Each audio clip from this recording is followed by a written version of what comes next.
Welcome back to Data Center News Asia. Excuse the haunted looking background. Apparently, no one else comes to the office on a Tuesday these days. What's the world coming to, eh, James? Tell me about it. You could turn on the lights yourself, though, but maybe that's too much. I've got the windows right here. It's still sunny daylight in Singapore. How's the weather in Hong Kong? Pretty grey and miserable, actually. Yeah, come to Hong Kong for the weather, they said, but not on this occasion. All right, let's get into some news, shall we? 'Cause I've got to get my trip planning going to Cannes. It sounds like everyone else planned their trip about 6 months ago. And yeah, you've got meetings to get to in Hong Kong. So we'll start as far away from both of us as possible in Australia. A couple of big stories this week. Let's start with the NeoCloud, shall we? So we can both look confused as usual when we get into the details of these GPU as a service deals at the start of the episode. This is Sharon AI signing a cloud computing agreement. Yeah, Sharon AI, who we've been talking about for probably a year or so ago, they came on our radar. Since then, they've seemingly been taking larger chunks of capacity all across Australia. I think I saw them at an event around this time last year, and if I'm not mistaken, they need 2.5 megawatts contracted, but that has gone up significantly in the meantime. And I suppose the icing on the cake for them now is they've secured a cloud computing infrastructure agreement with an unnamed customer valued at $950 million. I think that's US. Yeah, DCD normally report in US dollars, but that would, of course, if that was Australian dollars these days, it'd be about 1.25 or 1.3 because that currency is in the toilet at the moment. But the data center market certainly isn't in the toilet. Sharon, we've already reported, and then I think this capacity will be deployed primarily at NextDC data centers. James Manning and David Zenciol and Craig Scroggy have been co-interviewed and photographed many times together talking about the collaboration. But yeah, in this capacity, it appears that so NextDC are operating as the colo and powered shell and full data center provider, and then Sharon are acting effectively as what we'd normally see a hyperscaler or a cloud provider doing. It's not clear if this customer, a global technology company with a major Asia Pacific presence, this could be one of the AI, like a Anthropic or someone. This could be an Uber or Apple or someone with a lot of their own usage. They've left that, and we'll leave that for speculation as well. But yeah, interesting how these layers are breaking out, and the difference between the different neoclouds is pretty stark. Sharon seemed to be setting themselves up as a legit kind of Australian competitor to the traditional hyperscalers. Yeah, I don't know if they'd use the term competitor, but it is interesting. I think if you go back and look at some of their public disclosures as to basically how much revenue they're generating, like it's gone from literally a couple of $100,000 to $950 million in a pretty short period of time. Really exciting. One without question to keep an eye on. Yeah, again, congrats to that deal. Keep an eye on it. Yeah, James Manning actually did say a message back to me that he would come on the podcast when he's in Singapore. So we can line diaries up. That would be a very useful explainer for everyone, I'm sure. Australia, there's another deal in Australia here that is perhaps more up our usual alley.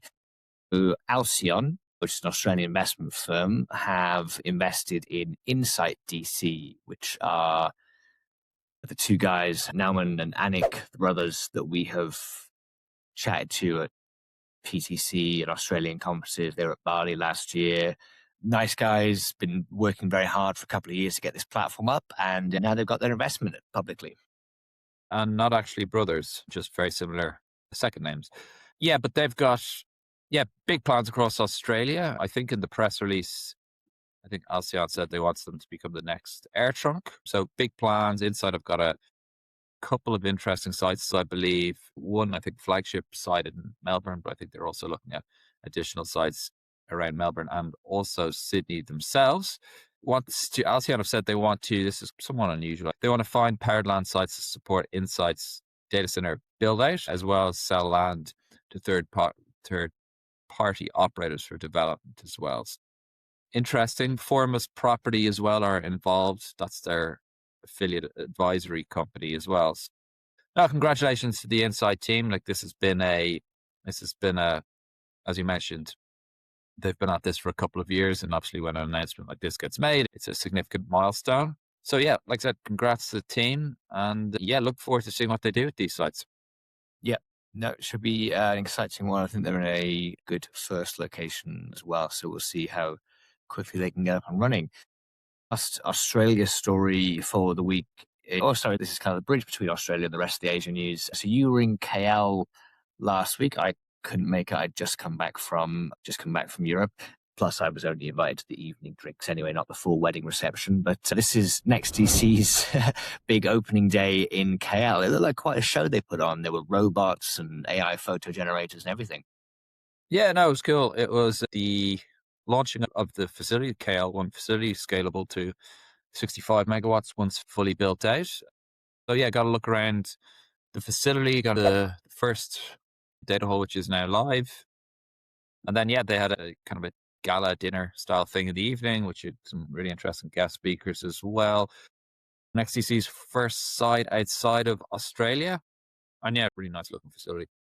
You probably didn't get invited because you keep telling everyone that they've named their customer for their new site, which has not been the case. But maybe if you stop doing that, you'll get invited. Well, it was widely reported in the mainstream news, so I just thought that was we are content aggregators, not journalists, as our role, James. We're not breaking news stories here. There's another reduction for you. Another international player in Malaysia. This is the Equinix announcement of KL2, which is going to be next to KL1. Creative naming there from the guys. Not the biggest facility in the world, $190 million, which at Equinix rates is probably 10 megawatts in Malaysia, maybe a little bit more. I don't know. Yeah, not directly next door. I think it's about a kilometer or so, but yeah, in the same general area in Cyberjaya, which is probably the most prominent cluster outside of KL. Yeah, they've done the Equinix thing of naming cabinets as opposed to IT load. 190 million, yeah, probably more 15-ish, I would have said. But like I said, their model is obviously more of the enterprise / wholesale deployments. Yeah, so this will be their fourth facility in Malaysia, with obviously KL1, as you mentioned, and then the two complementary assets down in Johor as well. So yeah, growing their presence steadily there. Wonder how the Equinix cabinet translates into these 120 to 200 kilowatt racks that we're seeing now for some of the NVIDIA chips. It's probably an odd configuration, big cupboard. Yeah, anyway, we'll go on Other to Malaysia story is... Yeah, sorry. NCT Alliance Berhad selling a site for an 800 megawatt data center. This is a punchy announcement. Might stay in the DC Byte under development column for a while, that one.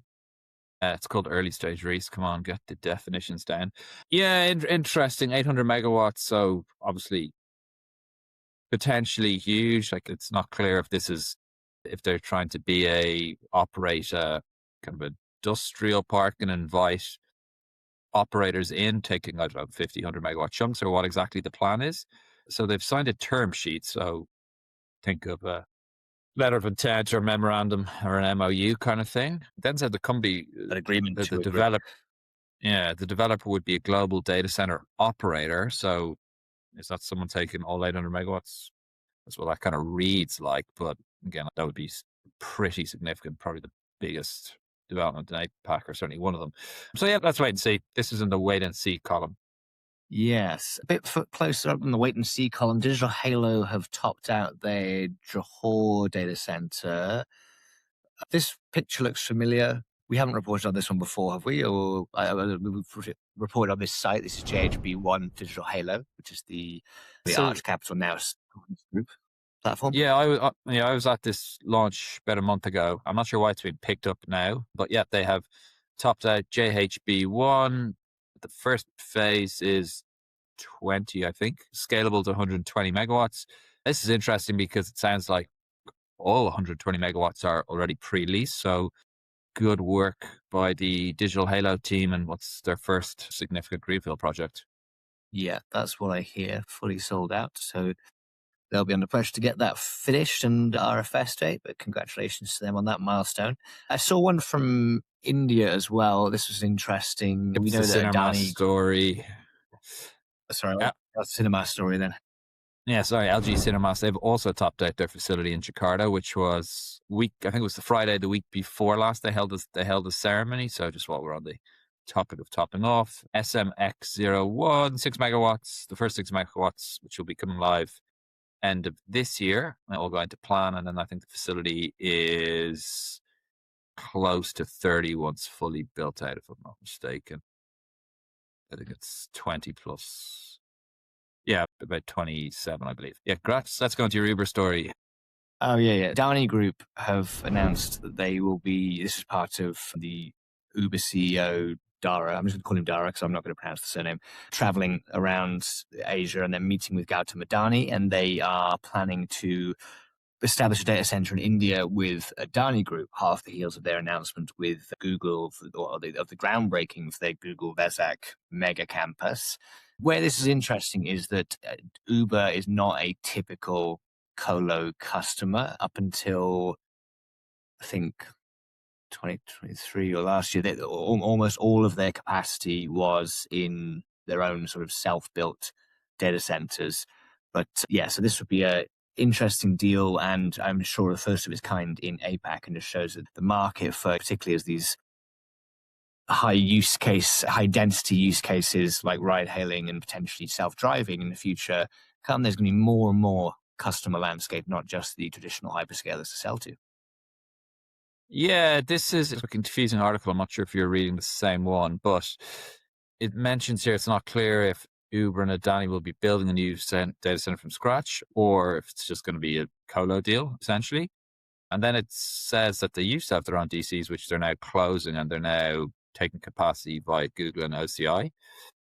Yeah, so it's not actually clear what this means. It could just be that they're becoming a colo client within Adani. That would be probably, I would have thought, the most logical move. But again, let's put this in the wait and see category.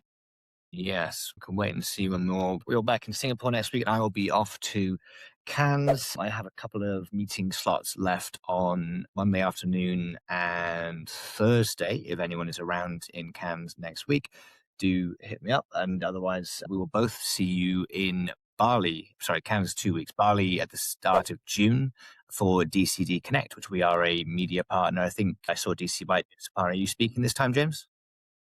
No, I didn't get the call up, unfortunately. Tough Can't break, win them but all. still worth meeting there anyway.